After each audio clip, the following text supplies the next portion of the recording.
आज हम लोग पढ़ेंगे use of a an the, मतलब ए एन द का प्रयोग।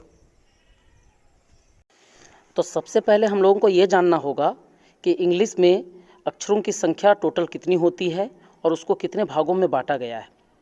तो आप लोग जानिए, अंग्रेजी में अक्षरों की संख्या कुल 26 होती है और उसे दो भागों में बांटा जाता है।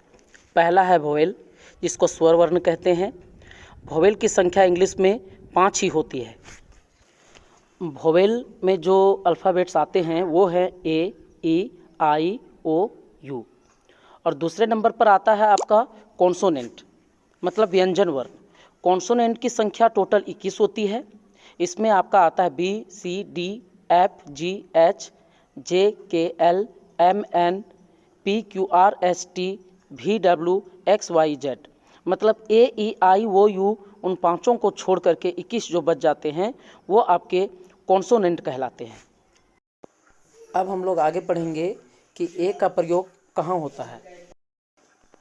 ए का प्रयोग, यदि किसी अंग्रेजी शब्द का पहला अक्षर कॉन्सोनेंट रहे या तो उसका उच्चारण यदि हिंदी के व्यंजन अक्षर जैसे का, खा, गा, घा है ना, उसको आज्ञा तक समझिए से हो तो उस शब्द के पहले हम ए का प्रयोग करेंगे।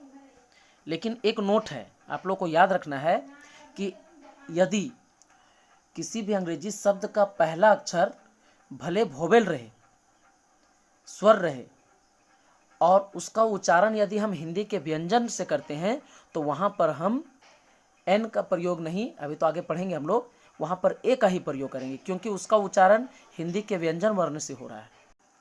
अब हम लोग कुछ ए का एग्जाम्पल देखते हैं। देखिए, जैसे कि डॉग, डी है तो ए डॉग, कैट है सी तो ए कैट। लेकिन नीचे देखिए आप लोग, ए यूनिवर्सिटी।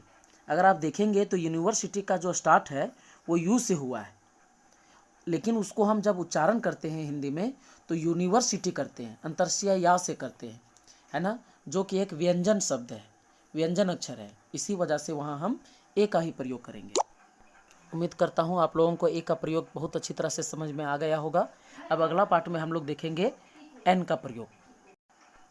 अगर आप लोगों ने हमारे चैनल को सब्सक्राइब नहीं किया है तो तुरंत चैनल को सब्सक्राइब कर ले, बेल आइकन को क्लिक कर दें और हमारे चैनल से जुड़े रहें। Thanks for watching my YouTube channel SK blogs.